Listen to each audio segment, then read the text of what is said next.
Bismillahirrahmanirrahim. Assalamualaikum warahmatullahi wabarakatuh.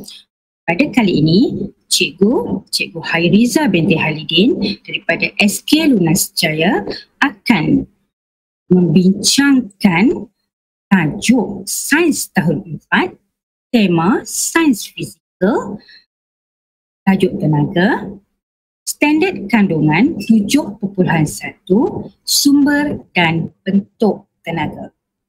Sebelum tu, stop and think Satna bersama cikgu.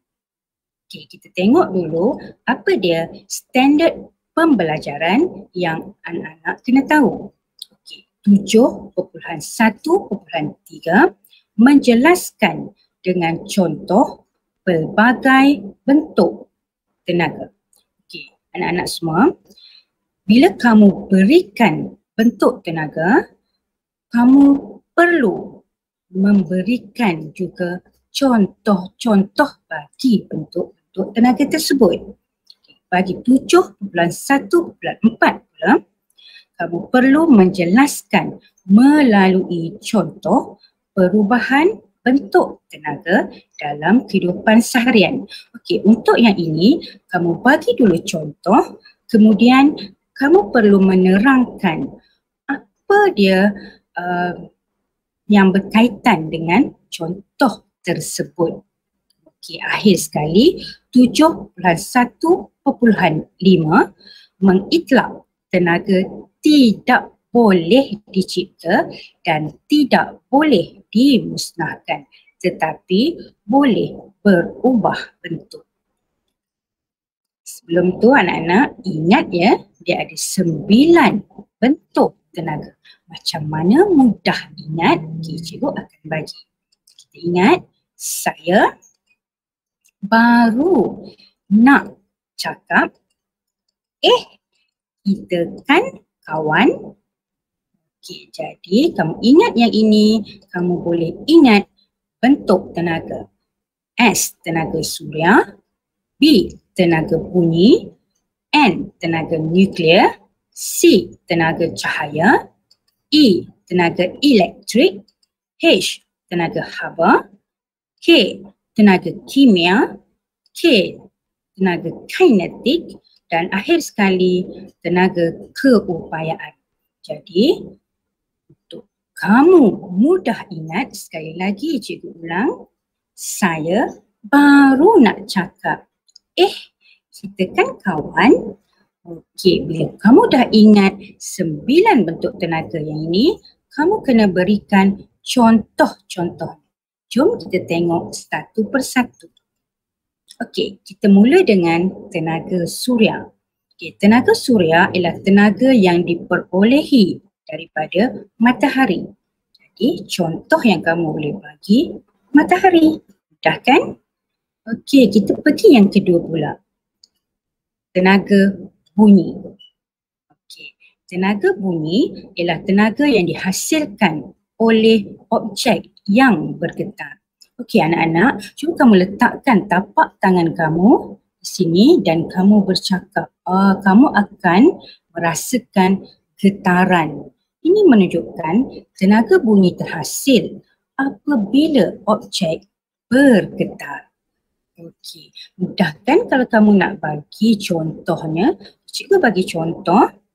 Yang pertama, kamu boleh bagi contoh biola yang digesek. Okey, yang kedua, kamu juga boleh bagi contoh gitar yang dipetik. Dan kamu juga boleh bagi contoh loceng kebakaran. Okey, jadi banyak lagi contoh yang boleh kamu bagi. Di mana contoh-contoh tersebut dia mengeluarkan bunyi. Maknanya dia ada tenaga bunyi. Okey, seterusnya kita pergi yang ketiga, tenaga nuklear. Tenaga nuklear ialah tenaga yang terkandung dalam bahan nuklear seperti uranium. Jadi anak-anak, kamu boleh bagi contoh uranium. Dah kan? Okey, kita pergi seterusnya. Yang keempat, tenaga cahaya. Okey, tenaga cahaya ialah tenaga yang dihasilkan oleh objek yang memancarkan cahaya. Jadi anak-anak, setiap objek yang menghasilkan cahaya, kamu boleh bagi dia sebagai contoh. Kalau cikgu, tengok cikgu bagi contoh. Okey, gambar yang pertama, kamu boleh nampak ada 3 objek di situ. Matahari. Ya, matahari mempunyai tenaga cahaya. Kedua, kamu nampak lampu isyarat. Lampu isyarat juga ada tenaga cahaya. Dan yang ketiga, gambar kat situ kamu nampak kereta. Kereta waktu siang, kalau dia tak pasang lampu, dia tak ada tenaga cahaya. Tapi kalau waktu malam, kereta tersebut pasang lampu, maknanya kereta itu mengeluarkan tenaga. Dia ada tenaga cahaya. Okay, cuba bagi contoh seterusnya. Televisyen. Televisyen juga ada tenaga cahaya. Seterusnya, lampu suluh yang dipasang juga mempunyai tenaga cahaya. Senang kan? So anak-anak, kamu boleh bagi banyak lagi contoh di mana objek-objek tersebut apabila dia menghasilkan cahaya, dia mempunyai tenaga cahaya. Jom kita pergi seterusnya. Tenaga elektrik. Tenaga elektrik ialah tenaga yang mengalir dalam litar elektrik yang lengkap. Okey, kita tengok contoh cikgu yang pertama. Cikgu bagi televisyen. Okey, bila kamu buka suis dan televisyen terbuka, maknanya elektrik mengalir. Elektrik mengalir dan televisyen dapat dipasang, adanya tenaga elektrik di situ. Okey, contoh yang kedua cikgu bagi lampu suluh. Okey, apabila kamu pasang lampu suluh dan mentolnya menyala, jadi litar elektrik tersebut mengalir dan litarnya adalah lengkap, cahaya akan terpancar, adanya tenaga elektrik di situ. Okey. Yang ketiga, cikgu bagi contoh pengering rambut. Okey, bila kamu pasang suis dan pengering rambut tersebut berfungsi, elektrik boleh mengalir, maknanya adanya tenaga elektrik. Dah kan? Okey, seterusnya kita pergi kepada tenaga haba. Okay, tenaga haba ialah tenaga yang tersimpan pada objek yang mempunyai kepanasan. Okay, kita tengok contoh. Yang pertama, tadi cikgu dah bagi. Cikgu bagi lagi. Sebab apa? Sebab selain daripada tenaga elektrik, pengering rambut juga menghasilkan tenaga haba. Kita nak keringkan rambut, kita rasa panas. Okay, jadi adanya tenaga haba di situ. Okay. Seterusnya, ini apa ya? Okey.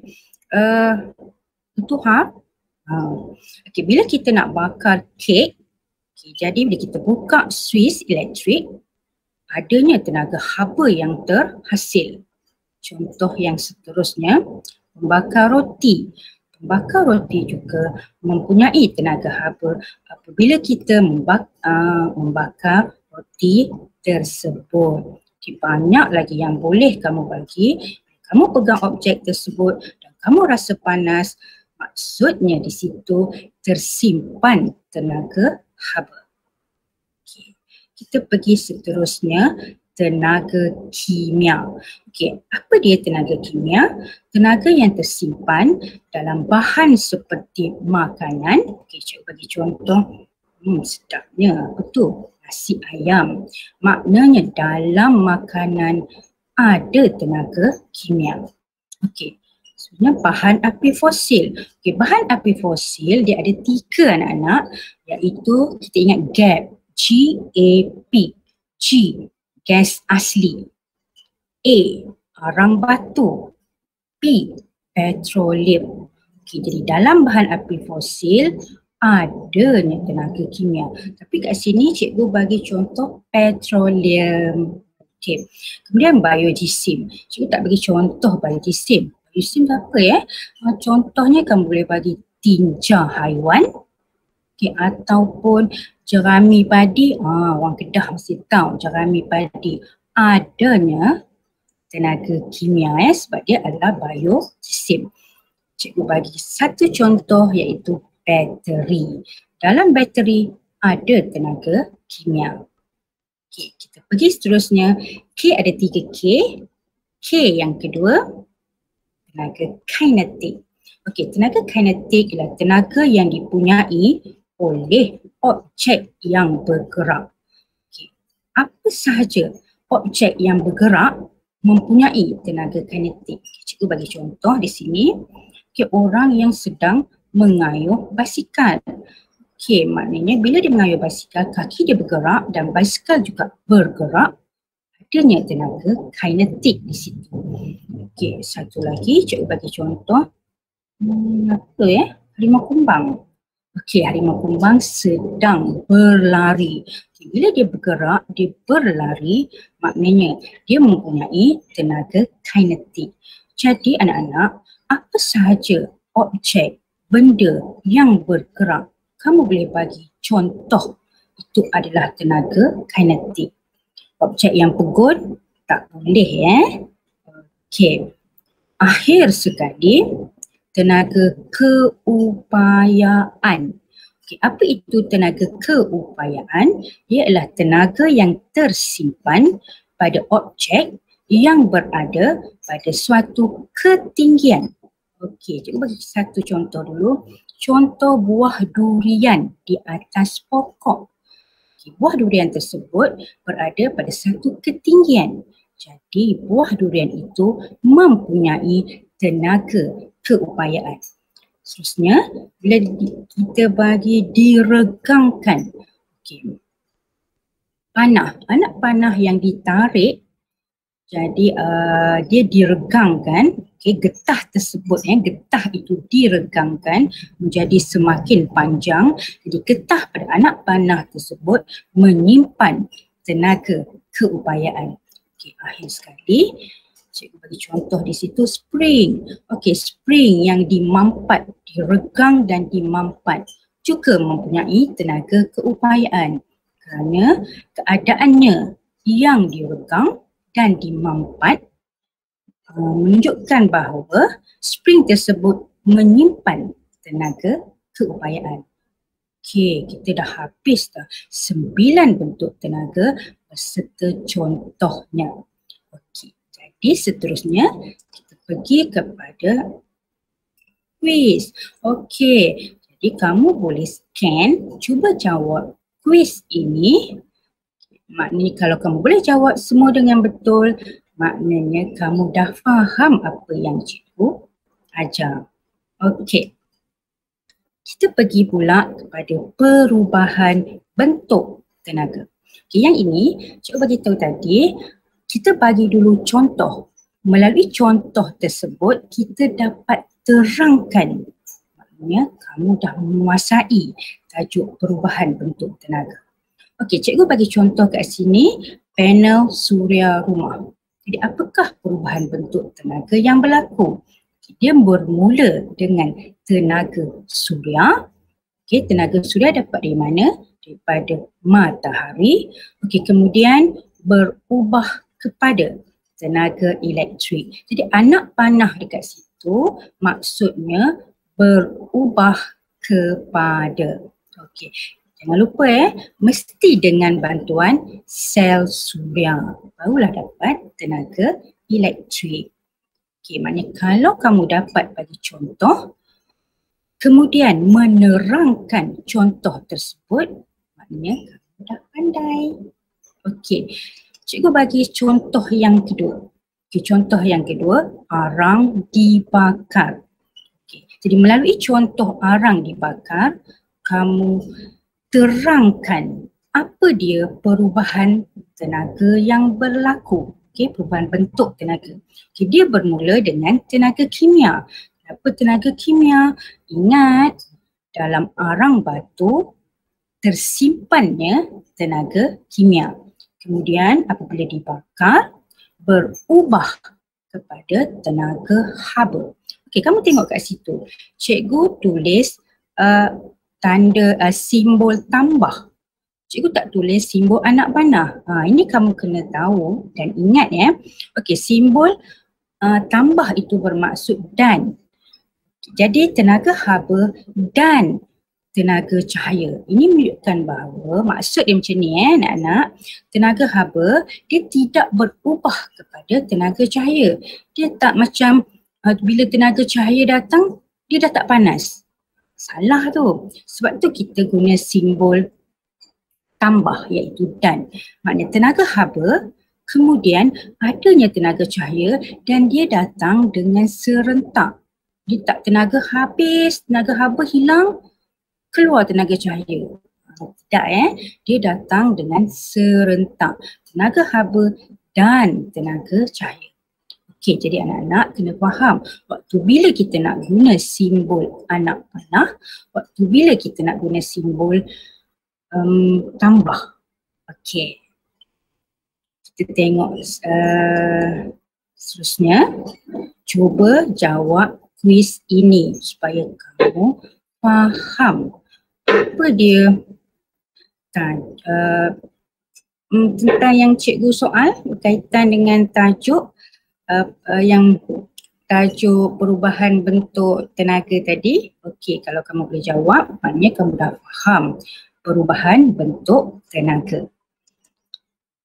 Okey, yang akhir sekali, tenaga tidak boleh dicipta atau dimusnahkan tetapi boleh berubah bentuk. Mesti kamu terfikir, kenapa tak boleh dicipta? Kalau saya tepuk tangan, kan saya boleh cipta tenaga bunyi? Cikgu nak terangkan. Okay, bila kamu tepuk tangan, kamu bukan mencipta tenaga bunyi anak-anak, tetapi ia terhasil. Okay, bermula dengan tenaga kinetik. Kamu menggerakkan kedua-dua tapak tangan kamu. Kemudian apabila tapak tangan kamu bertemu, terhasillah tenaga bunyi. Jadi kamu tidak mencipta tenaga bunyi, tetapi tenaga bunyi terhasil apabila tenaga kinetik berubah bentuk kepada tenaga bunyi. Okey, ingat ya, jangan salah konsep. Kita tak boleh nak cipta tenaga. Okey, satu lagi. Macam nak tunjuk kat sini. Nampak tu SpongeBob menggeserkan tangannya. Okey, bila kamu geserkan tangan, kamu rasa panas. Tak sukalah panas, nak musnahkanlah tenaga haba tersebut. Boleh tak? Tak boleh kan? Sebab ingat cikgu cakap tadi, tenaga tidak boleh dicipta dan tidak boleh dimusnahkan. Tetapi tenaga boleh berubah bentuk. Tak suka tenaga haba, tak boleh nak musnahkan ya anak-anak. Tapi ia berubah bentuk daripada tenaga kinetik waktu kamu menggerakkan tangan kamu akan berubah kepada tenaga haba. Okey, cikgu harap kamu faham penerangan cikgu tadi dan jangan keliru Okey, jadi itu sahaja apa yang cikgu nak beritahu, nak terangkan, nak ajar kamu berkaitan tajuk tenaga pada kali ini. Belajar sains memang seronok kalau kamu faham. Jadi stop and think Satna bersama Cikgu Hairizal. Okay, sekian dulu dari Cikgu. Assalamualaikum warahmatullahi wabarakatuh. Bye.